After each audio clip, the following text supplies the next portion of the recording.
Okay, we are live. My name is Beth Gilligan. Thank you for joining us tonight. I'm the Director of Development and Marketing at the Coolidge Corner Theatre. Sadly, we're not at the Coolidge Corner Theatre tonight, but we're thrilled to have you here for this live Q&A. We have Director Rob Garver with us. He is the director of What She Said, The Art of Pauline Kael. We also have Stephanie Zacharek, who is the chief film critic for Time magazine. She appears in the film. And we'll talk a little bit about the film and then throw it over to audience questions. If you have any questions, you can put them right in the chat. There's somebody monitoring that and texting me. So if you see me looking at my phone, it's for audience questions, nothing else. But again, we're thrilled that you could join us for this conversation. Thanks, Rob? Beth. Oh yeah, and thank you for being here, and thank you for such a fantastic film. I discovered Pauline Kael as a teenager, read a lot of her stuff, just absolutely fell in love with her writing, her sensibility, and to just hear her full story and learn about her life on screen was really fantastic. I'm Thank curious you. to how you discovered Pauline Kael and what prompted you to make the film, because you're relatively new to filmmaking, and can you give us some background there? Well, I read her like you did as a young person in the 80s. And, that was kind of her last decade of writing. And I don't think it was her best writing, but, she still had that distinctive voice. And I think part of it was the movies that she wrote about, were so much richer maybe in the 60s and 70s than they were in the 80s. But, and her writing reflected that. But she just had a distinctive voice, and it always kind of stayed with me. And I wasn't somebody who, read all her books or had all her books, but I had started making films as a teenager. And, when I read her, it was almost like reading another teenager, but a really bright one, because she just had such enthusiasm and obviously life experience, which I didn't have. But she had just a combination of qualities that comes through in any great writer. Wit and humor and warmth and a sensitive touch, and and boldness and honesty and some rudeness and all of it. And she was addictive. There's a guy that I interviewed. He didn't make it into the film, but he said he got so fed up with Pauline and her stridency, I guess, that he canceled his subscription to the New Yorker. And then 2 weeks later, he was back at the newsstand reading her while he was standing up, because he realized he was addicted. So, but she was beyond all of the kind of hype and the performance of her.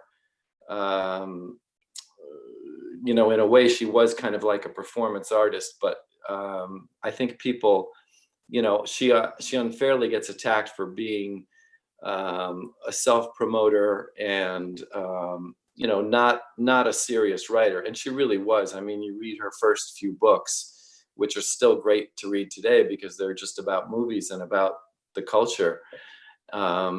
She writes so well in depth, and she was lucky that she had a spot at the New Yorker where she could write. Her editor, William Shawn, gave her a lot of space to write, and that helped to make her great, I think. But for me, it was that spark of her voice. And when I came up with the idea for the movie, it was 2015, and actually summer of 2014. I just saw something about her online. I don't know what it was, but I thought it would be she would make a good subject for a movie. And I had this idea of trying to tell her own story through pieces of other movies. And that's part of why it took me so long, is that I really made an effort to, I basically collected about 600 other movies and kind of used those as my source to try to find moments that would reflect what she was writing about. And so the film is really kind of her life story, partly, but much more the story of her work and her writing and that era of movies that she wrote about.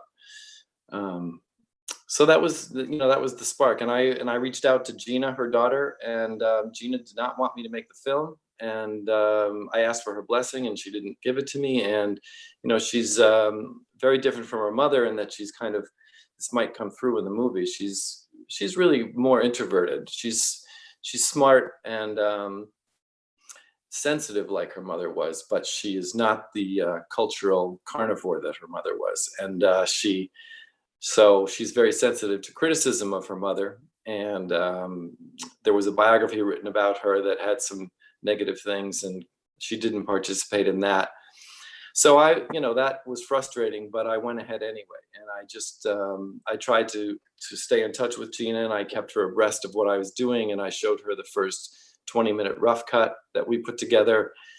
And, about a year and a half later, she decided to share some photos with me. And then she shared those great home movies that are in the film.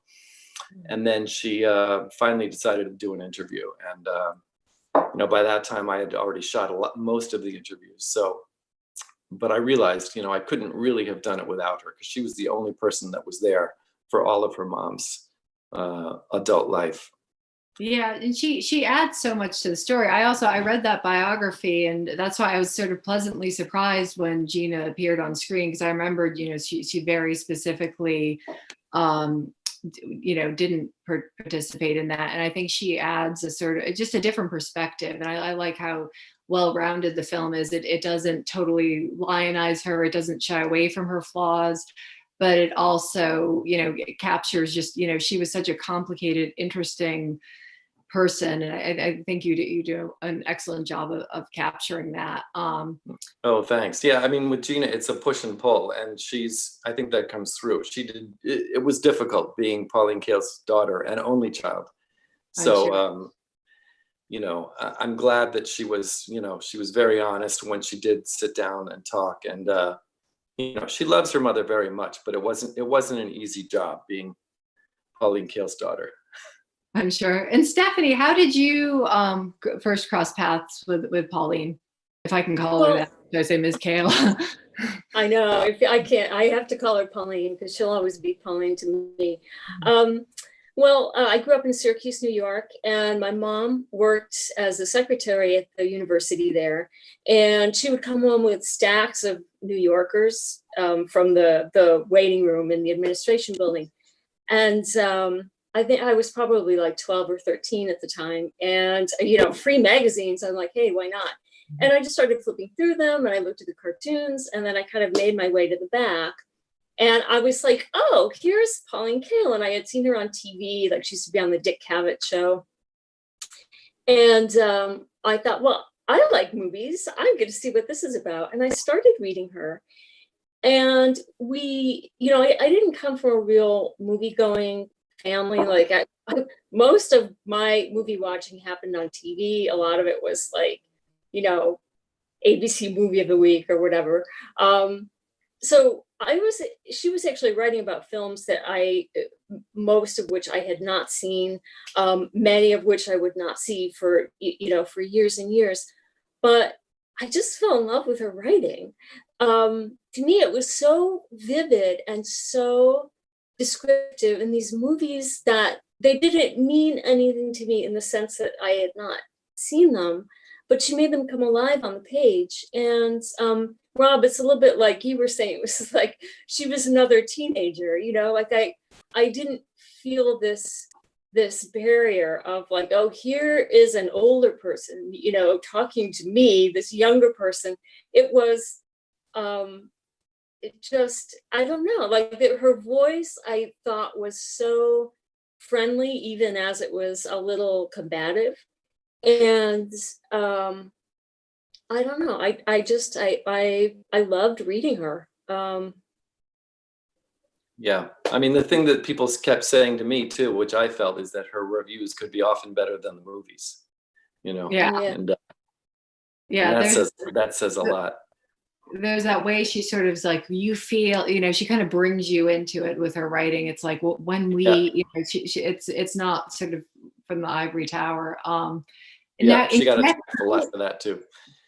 And she also, I know, like, Rob, you talked a little bit about this earlier, about how smart she was. She was like a real intellectual. I mean, like, she read all the time. She kept up with like modern classical music. I mean, she was, she really knew this stuff, but she didn't, unlike a lot of writers, she didn't like do a lot of show-offy name dropping in her reviews. Like, she'll make subtle references to things here and there, but it wasn't like she was just consuming that stuff so that she could use it in her essays and impress people. It was more like her knowledge and her experience of life and literature and the arts. All of that informed who she was and what she did, which is one of the things that I think is just lovely and remarkable about her.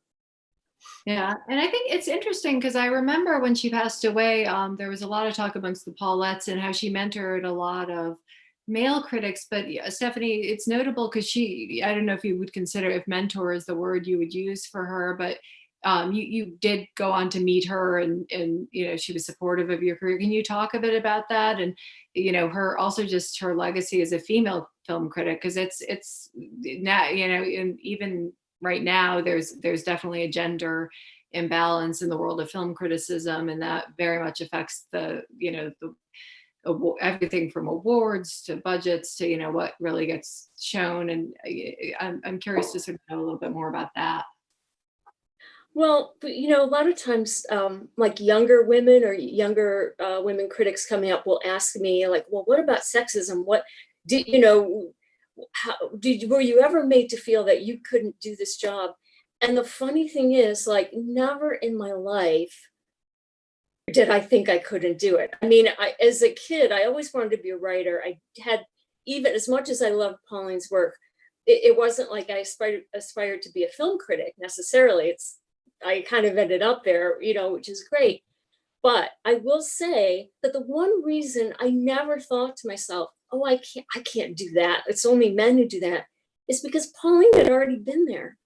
She'd already done it. I saw her on TV. I read her in the New Yorker. So it wasn't like I even said, oh, there's a woman doing it, I can do it. Like, I never put those two together. It was just like, oh, she's there, so that's a thing. And so it's funny, like, I never really thought of, even after I met her, it wasn't like, oh, here's, another woman doing this thing that I am just now learning to do. It just all felt sort of organic and easy. But one thing that I do notice, Rob, I think, one of the reasons you wanted to make this movie is because she is still relevant. Her work is still read. People love to argue about it, which is great. But there is this weird way in which people still love to attack her. And a lot of times it's guys who are doing it. And I have to say this, I just had this experience over the weekend on Twitter. Mark Harris, who is a wonderful writer, a lot of you guys probably know his books, Five Came Back, Pictures of a Revolution. I mean, really, like, wonderful, smart guy. But he had just seen the film, and he was upset about the way Pauline mistreated, he felt, David Lean. And so he just made this comment, which was really just an observation, that this was kind of, upsetting to him. And on Twitter, like, all of a sudden, there are all these people commenting, almost all of them men. And they were all talking about, oh, what a bully Pauline was, and how her followers, like, wish that they could have that much influence, to also bully people. And there were guys saying, oh, yeah, I read her as a teenager, but when I was 17, I saw the light and I outgrew her. And I'm reading this and I think, wow, gross, Pauline, But it just occurred to me that it's like this guy thing of, like, I'm going to take her down. And it's like, what? Like, okay, guys, like, you win.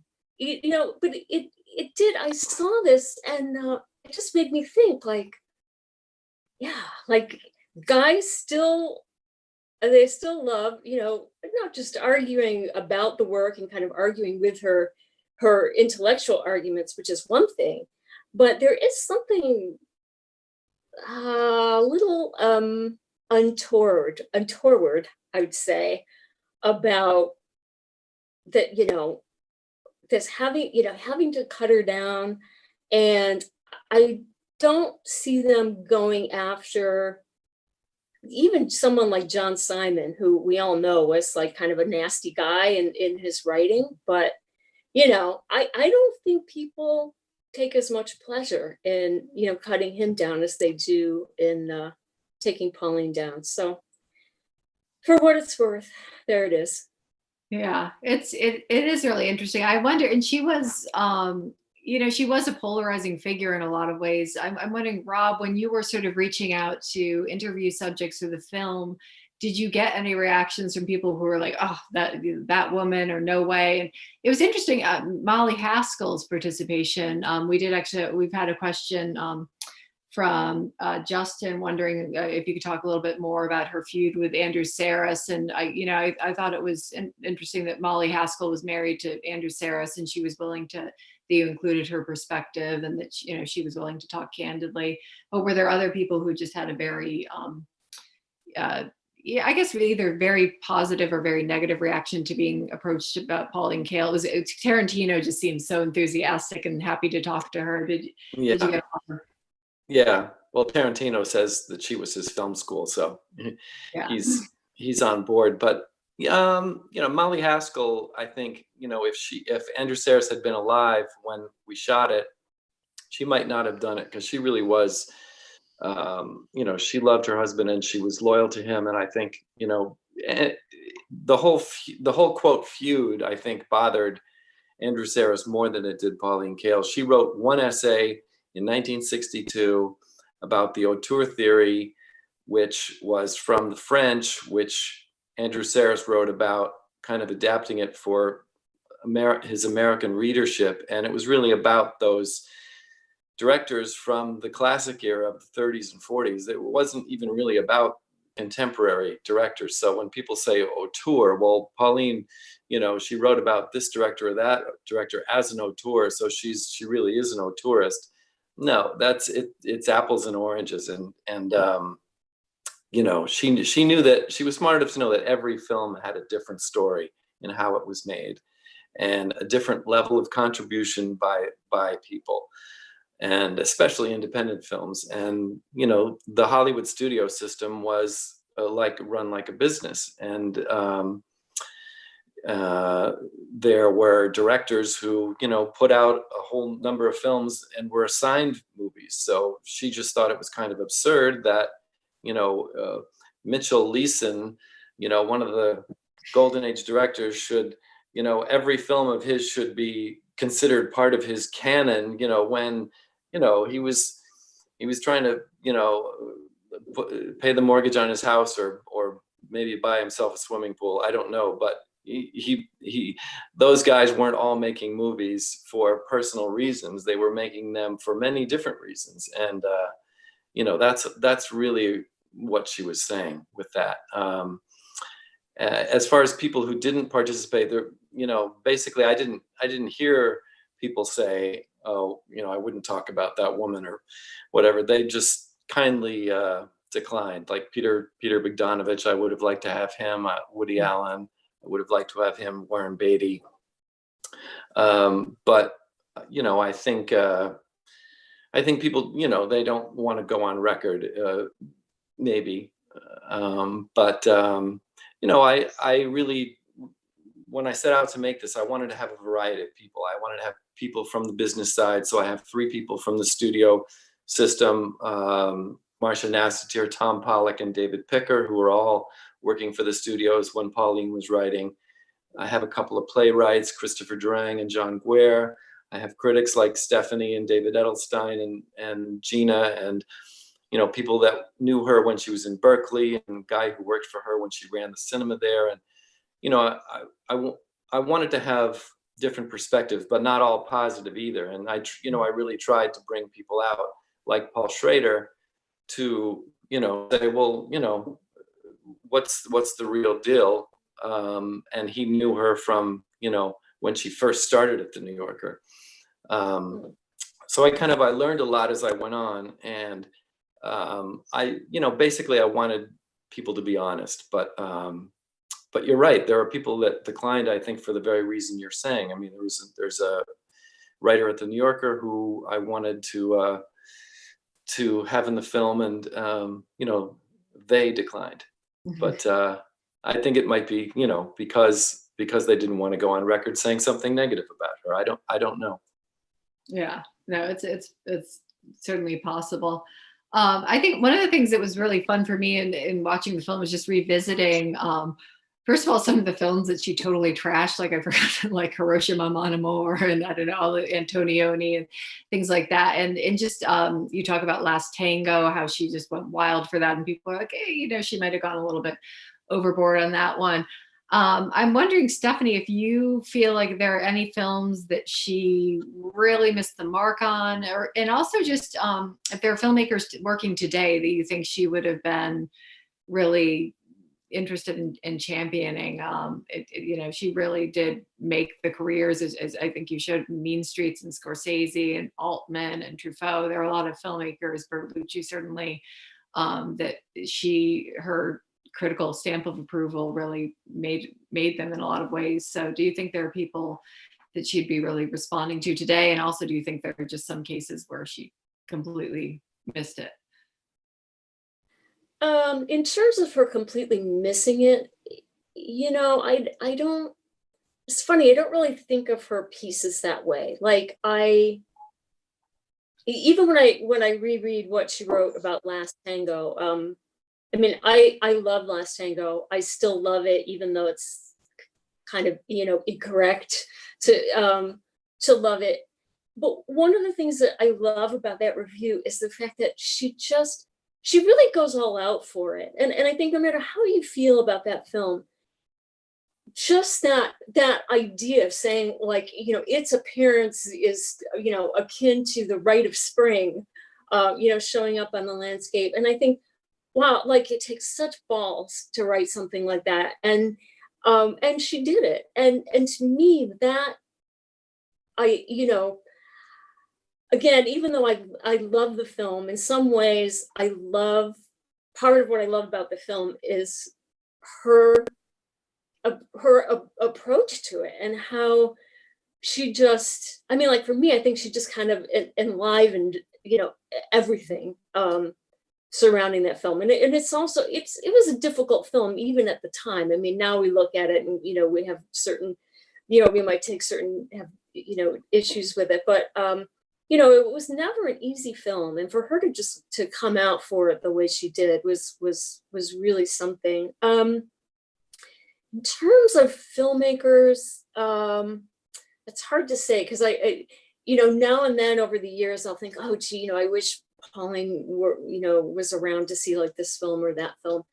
I kind of wish that she had caught more of the Sofia Coppola era, not because I think, oh, she would respond to Coppola's work because she's a woman, but I don't know. I kind of want to see those two sensibilities do the waltz, you know.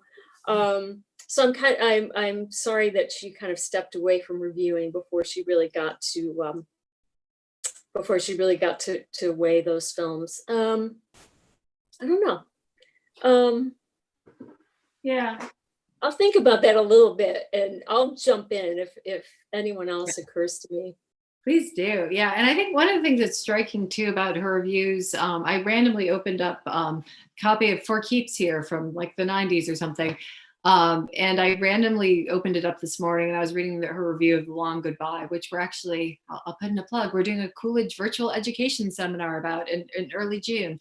But it was just so fascinating. I mean, she was so intellectually astute about both Chandler and Altman. And I think what you said, you know, that she was reading constantly, but it wasn't lofty. You know, she really kind of broke Chandler down in a way that was accessible and informed her thoughts about the film.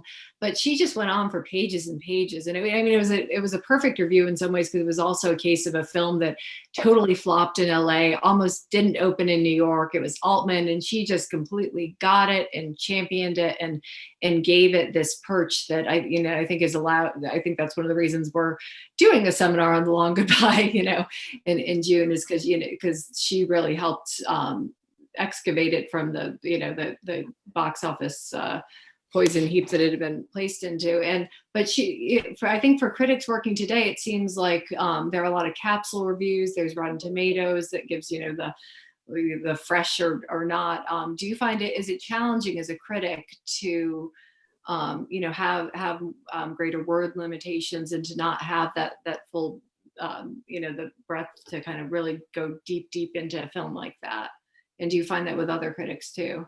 Yeah, well, there's just so many movies now. I mean, it amazes me. It's still so hard to get a movie made. Like, I know, Rob, I mean, I know how hard it is. I see how hard it is. And I'm astonished that every week, well, not during the pandemic, but I mean, under normal circumstances, there are like 20 movies opening every week in New York, 20 plus. And when I was doing this job, even like 10 years ago, a 15 movie week was like, oh my God, that's a lot of movies. And that would include, indies and like big studio stuff. And it used to be there were really only like maybe 3 or 4 or 5 a week that you had to reckon with, and you could choose what you wanted to review. And now there's just so much that a lot of times, like, your editors will want you to cover. There might be, if you're the only critic at a publication, as I am, there might be some weeks where there are like 5 things that you really, really should write about. So, you spread pretty thin. And I do find that frustrating. I mean, I'm not even a person who likes to write long a lot, like all the time, but sometimes I feel like, oh God, if I only had like 800 words to just kind of wrestle with this, a little bit more with this film, I would be happy. So that's one frustration. And the other thing is there's so many voices right now in criticism. I mean, even as there are fewer full-time jobs, certainly, but even fewer freelance gigs. I mean, I know so many people who are doing this work freelance, and they're really struggling because there isn't enough work to go around. But while you want everyone to be able to make some money at it, or at least have some gratification, there are so many voices out there, and so many people weighing in all the time that often I just I might check in with 1 or 2 critics that I really like and respond to. I mean, one of them would be David Edelstein, who is, just a dear friend and I think a wonderful writer. But otherwise, it's like, I don't know, like there's so much kind of cross chatter about movies all the time that I hate to say this, but I do feel nostalgic for the time when, okay, you had like Pauline Kael and, or like even a little bit later, you had Jim Hoberman and you had Janet Maslin, and it was just easy to keep all your ducks in a row. And now it's like there's this whole constellation of people. I mean, a lot of very smart people, but it's, I guess it's funny. It's less that I miss being able to like really focus on film than I miss having like a Pauline to kind of help me focus, Yeah. And I think that one of the things that film does so well is just it celebrates that era, because I think now, how much influence and power she had, and the fact that she was on the Dick Cavett show regularly and she was sort of a household name. You don't see that as much. And I think it is kind of a shame for film culture. I think it's, for better or worse. We do have some questions that I've been sort of ignoring. I did ask you the Andrew Sayers one, but Patricia is wondering, from Rob, can you talk about the process of selecting the movie clips you used, and were they from movies Pauline had particularly liked, not liked? Do you want to go into that a bit more? Yeah, I mean, I used the clips in basically 2 different ways. When she was writing about something and I used her writing with voiceover, obviously I used pieces from that movie, but in a lot of other instances, I really just wanted to use a clip that was from the same era that we're talking about in the film. Like, if she's growing up in the 30s, wouldn't use a clip from the 70s. So, that's basically the way that I approached it. Is I really wanted to find clips that reflected Pauline as a woman at that time in her life. Yeah, no, and I mean, that must have been a fun job to look out there all those movie clips. You did a great job of narrating. Thank you. There was no shortage. Ruben on Twitter says, first of all, thank you for doing this panel. Such a fantastic documentary. As has been noted by numerous critics, she had a gift for persuasive, dense prose to which you'd be compelled to concede. What was the review that persuaded each of you off a perch, and how? I guess he's sort of asking, is because she did do these reviews like long about, and most famously Bonnie and Clyde, which you talk about in the film, that really caused people to reverse course. Did any of her reviews have that effect on either of you? Where you saw a film and you read her and you were like, oh, okay. Well, for me, I mean, there's a lot of those movies, and I think I use a piece of Quentin Tarantino where he says, that's the thing, Pauline, you could read her, she would see the flaw in a film that you'd already seen, and you would start to see that flaw yourself, and it would change the way that you thought about the movie. There was a scene that I had to cut for time. I originally had a 2-hour and 6-minute cut, and then we brought it down to where it is now. I had a scene on the movie Save the Tiger, which was a movie from the early 70s with Jack Lemmon, directed by John Avildsen, who made Rocky. But it was about this guy who works in the garment industry in LA, and he's just very intense and ambitious and kind of greedy. And the way Pauline wrote about it kind of made me see the whole arc of the character in that movie and the idea of the story really just in a different way. And I think there's just a lot of examples of that, like 2001. When I first saw that in college, I kind of didn't know what to make of it. And reading Pauline, she made me believe that maybe Kubrick didn't quite know what to make of it either. I mean, in the end, how the film concludes, I think she's really good on that. And, I don't want to go into specifics, but anyway, there's a lot of examples. Stephanie, I'm sure, has others. Yeah, what about you, Stephanie? It's interesting because I think what a lot of people don't like about Pauline's writing is they feel that she's dictatorial, and they don't like the fact that she uses the second person, that she says, you feel that. They're like, she's telling me what to feel. Mm-hmm. And to me, like, that language was, that's the most inclusive language that you can use. It's like, it's not saying you need to feel this way. It's just this kind of, inclusive spirit. And I think that's why people get really upset when she doesn't like something that they love. And for me, I mean, like a movie like West Side Story, like, growing up, I'm like, oh my God, this is so great. I learned how to sing all the songs. And then you realize, oh, she doesn't like it. She thinks it's junk. Oh, and there is a part of you that's like a little crushed. And it's not even like, oh, you want to agree with the smart lady. It's just like, oh, like she doesn't share that love. And I think that kind of upsets people, but also, it's just kind of part of being a grown-up is to be challenged, and to be challenged by somebody who, I'm sorry, is smarter than you, because she was smarter than like almost all of us. And that's just one of the great pleasures of her work, I think, is just to, to read her on something and just say, oh, like I really liked that movie, but damn, she's right.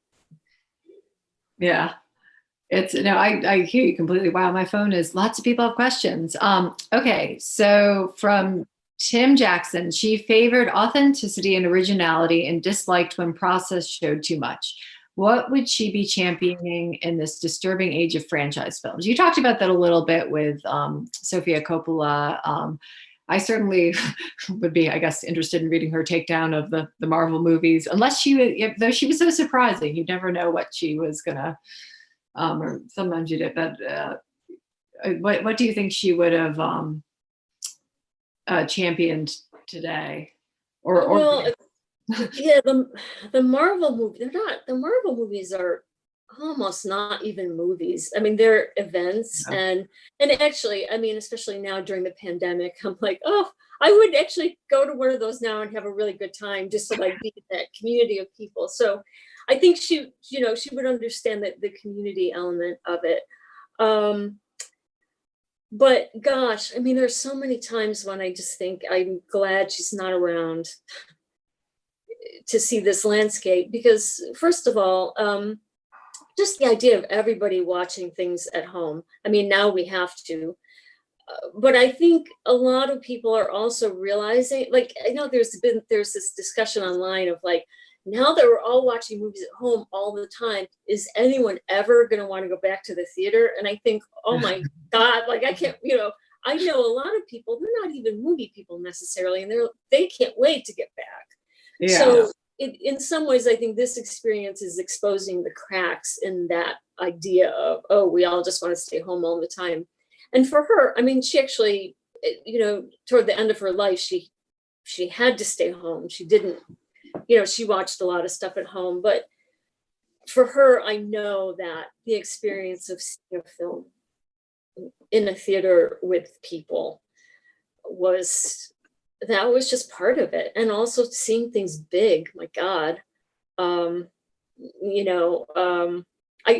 think, I mean, I really am glad that she's not around to see the way people have come to value that experience. That's more of like a general answer than, referring to specific filmmakers or movies, but Yeah, no, but I think you really touch upon something. I mean, one of her most well-known books is I Lost It at the Movies. I don't know about anyone else. I do not lose it on Netflix. I get texts, my kids interrupt me. It's like just a completely different emotional experience. And I think certainly at the Coolidge, one of the silver linings of this is we've had just such an outpouring of people saying how much they miss us and they miss being together. And she was really so great at articulating that. And then the next question is sort of, I guess, in a similar vein.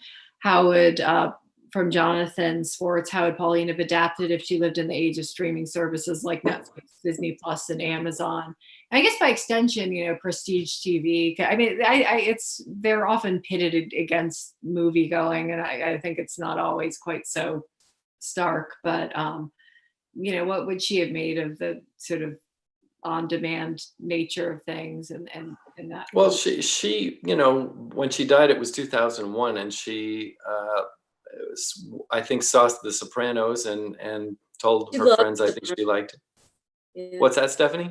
She loved The Sopranos. Yeah, she had fun with that. And Sex and the City, I think, and yeah. I think like anybody else, she would be, you have to be discretionary in what you want to watch. And I think, she was the kind of person in her heyday, like in the 60s and 70s, she wanted to see everything. And she not only wanted to see movies, but read books and see the current plays and keep up on everything. And in her youth, one of the great things I found out from her letters that we found in the archives is how, number one, she was just a voracious reader, and she would read not just one book by an author, but all of the books.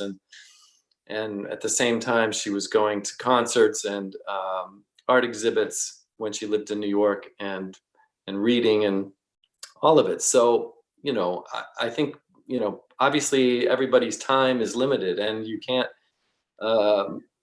you have to, obviously you have a job, you have to report to an editor who wants you to write about a certain kind of movie or a certain movie. And she would have to, if she was still at the New Yorker, she would be writing about the studio movies, but I'm sure she would, after a few Marvel movies, she would probably not agree to do that anymore and try to find, more interesting things. I mean, she was always interested in independent thought. She was such a great independent thinker, and she always had a great attraction to the small movies. And a perfect example is Mean Streets, and really trying to get behind that movie. And it really, in the end, it didn't make any difference. it made a critical difference for Scorsese, but the film didn't do well commercially, and he was able to keep going and make movies. But she got behind those kind of people who, she saw something in them, and she wanted to bring that out and make people aware of it. Yeah, that archive looked amazing. All the letters from the filmmakers. I was like, I would love to read those. Yeah. Sorry, Stephanie, what were you saying? I think in her era too, I mean, this is, again, not to be too nostalgic, but I think it was easier to be hungry rather than just exhausted. Mm-hmm. Like now I just feel like I look at all the things that people are watching on Netflix and I'm like, I can't process that much narrative and that many visuals in my brain. Like I need to listen to music or read a book or go, I don't know, go off, pet my cat or whatever. I can't, like people just like focused on like watching and processing all the time is, I mean, that's something that I think she was too well-rounded a person intellectually to want to be watching stuff all the time. As important as it was to her, for her, it was just a matrix of everything. I don't think she'd want to be streaming like stuff all the time. Yeah. There was a quote I found from her from an interview where she said, I would much rather live without movies than without books, which would be like a sort of death. And, yes. Books were always her first love, I think. So, I mean, that says a lot about her, I think. Yeah. No, and her path to film criticism too it was so interesting. I think you illustrated it so well in the film too. That she wasn't some overnight sensation. It was a long and winding, and even somebody I think says at the film like they weren't paying her a living wage, so she had to do these other things. And I'm like, Pauline Kael wasn't, So it's she grew a lot as a person. And I think when she came to criticism, she was a little more, she didn't. She's a little more fully formed and had all these other cultural influences supporting her views, which I think certainly. Oh yeah. Yeah. I mean, she was in her 40s when she got the job at the New Yorker. And when she came to when she came to New York from Berkeley, where she lived her whole life, basically, she was in her 40s. And she had a job for Life magazine. She wrote freelance for Vogue. She wrote for a magazine called Holiday. She wrote for McCall's. She was fired. She wrote for New Republic, and she quit because they cut her copy. And, this was someone who would come 3,000 miles to live and work. And, she was about to go back to Berkeley when she got the job at the New Yorker. And, she put her work first, really, but even before herself, it seems. And that's not necessarily good or bad. That just is what it is. But it was a stark choice. Yeah, absolutely. And but thank you. I think it's a really beautiful film, and I think my hope for people watching it is that they'll either discover Pauline Kael for the first time or rediscover her, because it's true. Going back to her writing, it's so vivid, and regardless of almost what you think of the films, it stands on its own. It's just this thing of beauty. I don't know if you guys have any other sort of parting thoughts before we wrap this up about your favorite Pauline Kael reviews or moments or memories. There are things that I didn't find in the film. Like there's some interviews that she did in the 60s where I heard she was on a right-wing talk show from California, Joe somebody, I think. And, they threw away the tapes in those days, but apparently she was attacked by this guy, and I'm sure she handled herself just fine. And I would have loved to have had that in the film, but, I think she's just a great example for people. If that comes through in my movie, it's great. But the best thing is to read her. And, unfortunately, her early books aren't in print, but that book that you showed, For Keeps, is a great compilation. And there's another one called The Age of Movies that was put together by Gina.